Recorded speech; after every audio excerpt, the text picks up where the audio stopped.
Hi friends, ఎలా ఉన్నారందరూ? బాగున్నారా? ఈరోజు మనం చాలా ఇంట్రెస్టింగ్ అయిన మన ప్రపంచంలో చాలా ముఖ్యమైన ఒక విషయం గురించి మాట్లాడుకుందాం. అదేంటో తెలుసా? ఇస్లాం మతం గురించి. ఇస్లాం అనే పేరు వినగానే మీ మనసులో ఏమేం ఆలోచనలు వస్తున్నాయో నాకు అర్థమవుతుంది. బహుశా మీరు న్యూస్లో చూసి ఉండొచ్చు, లేదా మీ ఫ్రెండ్స్, బంధువులు చెప్పి ఉండొచ్చు. కొన్నిసార్లు మనకు ముందే కొన్ని అభిప్రాయాలు కూడా ఉండొచ్చు. ఏం పర్వాలేదు. ఈ వీడియోలో నా ఉద్దేశం ఎవరినీ మార్చాలని కాదు, లేదా ఏదో చెప్పి ఒప్పించాలని కాదు. సింపుల్ గా చెప్పాలంటే ఇస్లాం అంటే ఏంటో మీకు అర్థమయ్యేలా చెప్పడమే నా టార్గెట్. ప్రపంచవ్యాప్తంగా కొన్ని వందల కోట్ల మంది ఈ మతాన్ని నమ్ముతున్నారు. దీన్ని ఒక ఉల్లిపాయలాగా అనుకుందాం. ఒక్కొక్క పొర తీస్తూ అసలు విషయం ఏంటో తెలుసుకుందాం. చివరకు మీకు ఒక క్లియర్ ఐడియా వస్తుందని అనుకుంటున్నాను. సరేనా? స్టార్ట్ చేద్దామా మరి? అసలు ఇస్లాం అంటే ఏమిటి? బేసిక్ గా చెప్పాలంటే ఇస్లాం అనేది ఒకే దేవుడున్నాడని చెప్పే మతం. దీన్ని ఒక్క దేవుడినే నమ్మే మతం అంటారు. ఇది దాదాపు 1400 ఏళ్ల క్రితం మొదలైంది. అంటే క్రీస్తు శకం 7వ శతాబ్దంలో అన్నమాట. సింపుల్ గా ఉంది కదా? ఒకే దేవుడు చాలా కాలం క్రితం పుట్టింది. కానీ దీన్ని కొంచెం డీప్ గా చూద్దాం. ఒకసారి ఆలోచించండి. మనుషులంతా ఎప్పటి నుంచో దేవుడి కోసం వెతుకుతున్నారు. అసలు ఈ ప్రపంచం ఎలా వచ్చింది? మనమంతా ఎందుకు ఇక్కడ ఉన్నాం? మనకంటే పెద్ద పవర్ ఏదైనా ఉందా? ఇలాంటి ప్రశ్నలు చాలా ఉన్నాయి. వేర్వేరు సంస్కృతులు, వేర్వేరు పద్ధతులు, వాళ్ళకి తోచినట్టుగా ఈ ప్రశ్నలకు ఆన్సర్స్ వెతుక్కున్నాయి. ఇస్లాం కూడా ఆ వెతుకులాటలో ఒక ముఖ్యమైన పార్ట్. ఒక పెద్ద జర్నీలో ఒక స్టాప్ లాంటిది. ఇప్పుడు ఇస్లాం అనే పేరులోనే చాలా మీనింగ్ ఉంది. ఇది అరబ్బీ పదం. దీని అర్థమేంటో తెలుసా? అల్లాహ్ చెప్పినట్టు వినడం, అల్లాహ్ చిత్తానికి లొంగిపోవడం, లేదా విధేయత చూపడం. ఇక్కడ అల్లాహ్ అంటే దేవుడు. ముస్లింలు ఆ దేవుడినే అల్లాహ్ అని పిలుస్తారు. అయితే చెప్పినట్టు వినడం అంటే భయపడటం కాదు, బలవంతంగా తలవంచడం కూడా కాదు.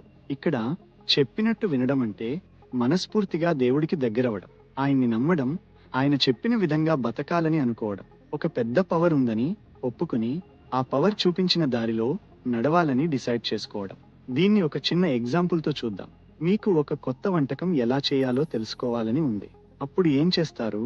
ఆ వంటకంలో చెప్పిన పద్ధతి ప్రకారమే కదా అన్నీ చేస్తారు. ఎందుకంటే అలా చేస్తేనే కదా వంట బాగా వస్తుంది. ఇక్కడ వంటకం అంటే దేవుడు మనకు చూపించిన దారి.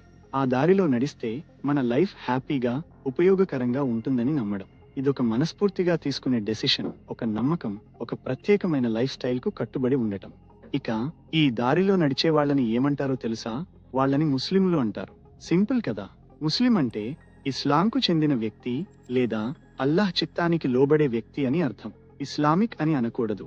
అది ఒక పేరుకి వాడే మాట. మతాన్ని నమ్మేవాళ్లు ముస్లింలు. ఒక ఆశ్చర్యపోయే విషయం చెప్పనా? ప్రపంచవ్యాప్తంగా దాదాపు 200 కోట్ల మంది ముస్లింలున్నారు. అవును, 200 కోట్లు అంటే దాదాపు ప్రపంచంలో ప్రతి నలుగురిలో ఒకరు ముస్లిం అన్నమాట. ఒక్కసారి ఆలోచించండి, ఎంతమంది ఉన్నారో. అందరూ ఒకేలా ఉండరు. ప్రపంచంలోని అన్ని ప్లేసుల నుంచి వస్తారు. వేర్వేరు భాషలు మాట్లాడతారు. వేర్వేరు కల్చర్స్ వాళ్ళవి.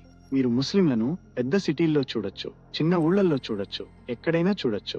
వాళ్ళు మీ డాక్టర్లు కావచ్చు, మీ టీచర్లు కావచ్చు, మీ పక్క ఇంటి వాళ్ళు కావచ్చు, మీ ఫ్రెండ్స్ కావచ్చు. అందరూ కలిసి ఒక పెద్ద ఫ్యామిలీ లాగా ఉంటారు. వాళ్ళందరినీ కలిపేది ఒకే నమ్మకం. ఈ 200 కోట్ల నెంబర్ వినడానికి పెద్దగా అనిపించకపోయినా ఇస్లాం ఈ రోజు ప్రపంచంలో ఎంత ముఖ్యమైనదో అర్థం చేసుకోవడం చాలా అవసరం. ఇది ఏదో చిన్న మతం కాదు.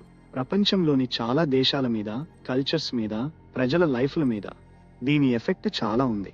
దీని గురించి తెలుసుకోకపోతే, లేదా తప్పుగా అర్థం చేసుకుంటే మనం ప్రపంచం గురించి చాలా ఇంపార్టెంట్ విషయం మిస్ అవుతున్నామన్నమాట. సరే, ఇప్పటి వరకు మనం ఏం తెలుసుకున్నామో ఒకసారి చూద్దాం. ఇస్లాం అంటే ఒకే దేవుణ్ణి నమ్మే మతం. ముస్లింలు అల్లాహ్ అనే ఒక్క దేవుడిని మాత్రమే నమ్ముతారు. ఇది అన్నిటికంటే ముఖ్యమైన నమ్మకం. ఇస్లాం అంటే దేవుడు చెప్పినట్టు వినడం. ఈ ఒక్క మాటతోనే ఈ మతం యొక్క ముఖ్య ఉద్దేశం మనకు తెలుస్తుంది. ఈ మతాన్ని నమ్మే వాళ్ళని ముస్లింలు అంటారు. ప్రపంచవ్యాప్తంగా దాదాపు 200 కోట్ల మంది ముస్లింలు ఉన్నారు. ఇప్పుడు మనం ముందుకు వెళ్లే ముందు ఒక ముఖ్యమైన విషయం గురించి మాట్లాడుకుందాం. కొన్నిసార్లు మనం ఇస్లాం అనే మాట వినగానే కొన్ని ఫోటోలు, కొన్ని ఆలోచనలు మన మనసులో వస్తుంటాయి. బహుశా అది న్యూస్ లో చూసిన కొన్ని సంఘటనలు కావచ్చు, లేదా ఎక్కడో విన్న విషయాలు కావచ్చు. కానీ గుర్తుంచుకోండి, అన్నీ నిజం కాకపోవచ్చు. ఒక పెద్ద గ్రూప్ గురించి మాట్లాడేటప్పుడు అందరూ ఒకేలా ఉండరు కదా. ముస్లింలలో కూడా చాలా రకాల నమ్మకాలు, ఆచారాలు ఉంటాయి. అందరినీ ఒకేలా చూడటం కరెక్ట్ కాదు. ఇస్లాం గురించి నిజం తెలుసుకోవాలంటే మనం పైన కనిపించే వాటిని దాటి లోపలికి వెళ్ళాలి. అసలు వాళ్ళు ఏం నమ్ముతారు, ఎందుకు అలా చేస్తారు అనే విషయాలు తెలుసుకోవాలి. ఇది మన జర్నీకి ఒక చిన్న స్టార్టింగ్ మాత్రమే. ఇస్లాం అంటే ఏమిటో సింపుల్ గా తెలుసుకుందాం. మున్ముందు వీడియోలలో మనం ఇస్లాం యొక్క ముఖ్య నమ్మకాలు, ముస్లింలు ఎలా బతుకుతారు, వాళ్ళ హిస్టరీ ఏంటి, ఇంకా వాళ్ళలో ఉన్న రకరకాల ఆలోచనల గురించి డీటెయిల్డ్ గా మాట్లాడుకుందాం. ప్రస్తుతానికి ఈ వీడియో మీకు ఇస్లాం గురించి ఒక క్లియర్ ఐడియా ఇచ్చిందని అనుకుంటున్నాను. మనం కలిసి ఉంటున్న ఈ ప్రపంచంలో వేర్వేరు కల్చర్స్, నమ్మకాల గురించి తెలుసుకోవడం చాలా ముఖ్యం. ఆ ప్రయత్నంలో ఇస్లాం గురించి తెలుసుకోవడం ఒక ముఖ్యమైన స్టెప్. మీకు ఇంకా ఏమైనా డౌట్స్ ఉన్నాయా? కింద కామెంట్స్ లో చెప్పండి. ఈ వీడియో మీకు నచ్చితే లైక్ చేయండి. ఇలాంటి మరిన్ని వీడియోల కోసం సబ్స్క్రైబ్ చేసుకోండి. మున్ముందు మరిన్ని విషయాలు తెలుసుకుందాం. అంతవరకు కొత్త విషయాలు నేర్చుకుంటూ ఉండండి. చూసినందుకు థ్యాంక్ యూ. మళ్ళీ కలుద్దాం.